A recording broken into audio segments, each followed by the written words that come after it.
Hi there, I'm filming how to cook a turkey, but I'm using a little chicken just to demonstrate. So what I do is first you take your poultry, whatever it might be. The same applies to all poultry. Now I have sent you a link about cooking times, so there will be things that you'll have to read up about, because a turkey, and I think you've got quite a big turkey, will need some attention. The important thing about the quality of what you put on the plate is your resting time. So you need to give yourself plenty of time to rest. Personally, if people are coming midday with a turkey that size, I'd cook it the day before. So that might be sort of today, or very early that morning. You'd get everything ready the night before, then you'd cook it first thing in the morning, and then you can give it an hour or so to rest. So you take your poultry, in your case a turkey, and if it's wet or you want to give it a bit of a wash, then do so.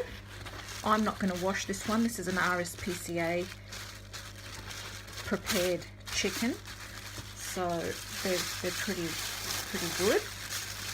So if it's nice and clean, just dry it. If there are any little feathers, take them out. Just pluck them out, and you might want to do this over the sink, because it'll be, quite a large object. I'm doing this here because it's the best lighting. I looked for the best lighting today. Now, when you've got to this point, in fact, this needs a little bit of draining, so you might find that you have to drain and dry your turkey a little bit too. You might want to, have a look inside. I don't know if you're going to stuff it. That will affect the cooking time if you're going to stuff it.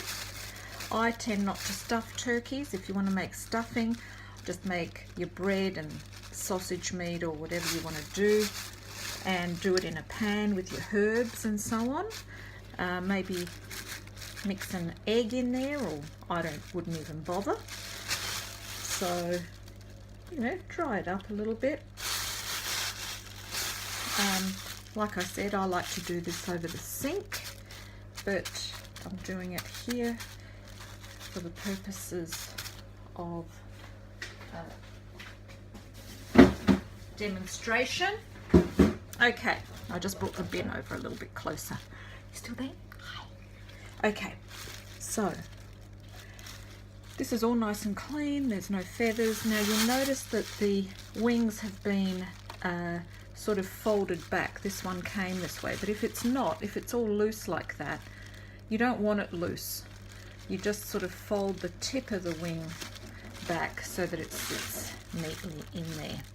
Okay, so you're going to have quite a big bird in front of you, and you want to, put some fat under the skin, and this is what I did last year for you. So, you can see that at the end between the legs, the skin at the top kind of comes away a little bit. If it doesn't, and there's a bit of membrane, just get some scissors or a sharp knife and just make a little bit of a pocket in there, as far up. If you nick it and it makes a hole, don't worry about it, that's all right. Just so you can get some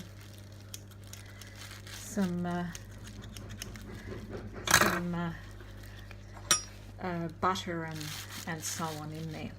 in the meantime, you want to have your pan. I use baking paper,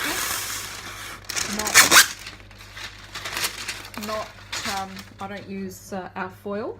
Some people do use alfoil. I find it can stick to the skin and then make the bird look ugly, or it just sort of rips the skin away, and that can be sometimes the yummy bit. So I've got the wings are tucked in there. The bird, I've opened up the skin if you didn't have it. Scissors. Just pushing in it is often all it needs, but just to help it a little bit. This one's got a bit of a membrane. And cut into the flesh a little. Okay, so it's nice and dry, and then get your butter. You know, I use a knife so that I don't stick my hands in. I use gloves too because I don't like touching these things. And then you just shove it in. So, and you know, as generous as you want to be. You know, if you want to really be fancy, you'd probably put some herbs in the butter and stick it under the skin. I tend to put the salt and pepper on top, but you know, you can be as fancy as you like, and then you kind of massage it in under the skin. This takes a little bit of time. It doesn't have to be perfect at every point, and then you kind of just, you know, close the skin back over. So I've stuffed the butter in there and put it there like that. Now what I like to do now is, you've got, and I'm going to just change my glove. I'll use this hand to kind of do the massaging, and this one to touch all my utensils. I've got some cracked pepper in there, which I've just done previous. I wouldn't have done that particularly, I just did it because I was doing you a demonstration. I've got salt, any old salt will do, and I've got the butter in there, and I've got my olive oil. Right, okay, so what I'm going to do now is I'm going to transfer this bird into the pan. Now if you're doing this on the sink because it's so big, do it on the sink, it's fine. There's no have to do it in any particular order. Whatever feels comfortable. It's how you prepare the skin and the bird and where you cover it too. Now your bird has got legs and it's got wings, so your bird is probably going to be sitting in such a way, you want the breast up, because otherwise that just gets ugly and awful. You've got the little tail sort of at the bottom, so the back is at the bottom. So now what I'm going to do is I'm going to put a bit of salt over it. Don't over salt it because then the jus at the bottom gets really salty. A little bit of pepper. Alright, and then take your olive oil. Now just drizzle it over, maybe a tablespoon at a time, you know, sort of half a tablespoon at a time. I just kind of just drizzle it over and give it a really good massage. Now again, you would be doing this today, I expect. Massage it into the legs, because this is what makes the skin crispy. All right, massage it into the wings, massage it into the wings. I'm massaging it over the legs. You will probably need 2 hands for this. Okay, I'm